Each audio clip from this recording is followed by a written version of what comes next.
السلام علیکم۔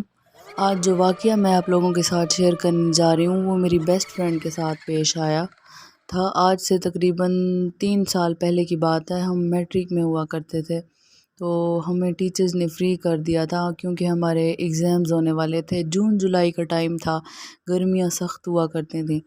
تو میری فرینڈ کا جو ہے نا گھر جو تھا نا وہ جوائنٹ فیملی تھی، تو اس وجہ سے وہ اس کی عادت تھی وہ رات کے ٹائم مغرب کے وقت چھت پر جا کر پڑھا کرتی تھی۔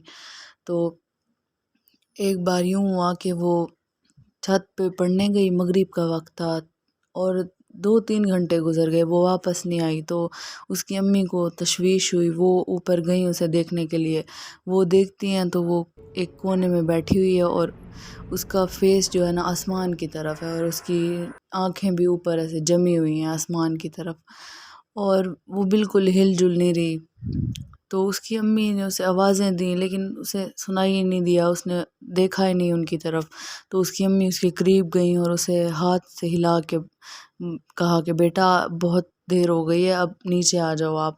تو اس نے ایسے اچانک اپنی امی کی طرف دیکھا اور اس کی امی پھر اس کو نیچے لے کے آئیں، اور اسی دن سے اس کی طبیعت بگڑنے لگی، اسے بخار ہونے لگ گیا اور وہ بالکل خاموش رہنے لگی، ہر کسی سے الگ تھلگ۔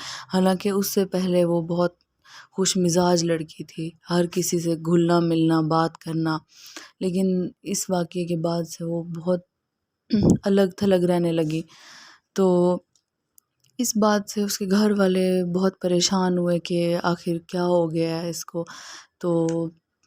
تو ان کے گھر والوں نے نا ایک عامل کو اپنے گھر بلایا کہ وہ دیکھیں کیا مسئلہ ہے۔ تو اس نے جب گھر کی ساری تشویش کی تو اس نے یہ کہا کہ آپ کے گھر میں جو ہے نا مطلب یہ رات کے ٹائم اوپر چھت پہ بیٹھی تھی اور اس وجہ سے اس کے ساتھ یہ مطلب جنات کا سایہ ہو گیا ہے۔ تو انہوں نے پھر ان کو کہا کہ ہم ہر ہفتے آپ لوگ قرآن خوانی کرواتے رہیں گھر پہ، اور اس کے علاوہ نماز کی پابندی کریں، تب ان چیزوں سے نا چھٹکارا حاصل ہوگا۔ اور انہوں نے پھر ان کی بات پر عمل کیا اور آہستہ آہستہ میری فرینڈ جو ہے اس کی بھی طبیعت سنبھلنے لگی، اور اب یہ مطلب کافی بہتر ہے پہلے سے، یعنی صحت یاب ہو گئی ہے اب۔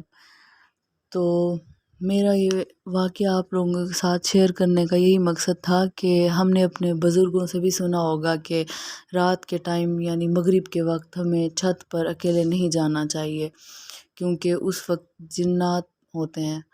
تو اس وجہ سے میں نے کہا کہ میں آپ لوگوں سے یہ واقعہ شیئر کروں تاکہ آپ کو بھی آئندہ سے آپ احتیاط کریں اور اکیلے چھت پر نہ جائیں۔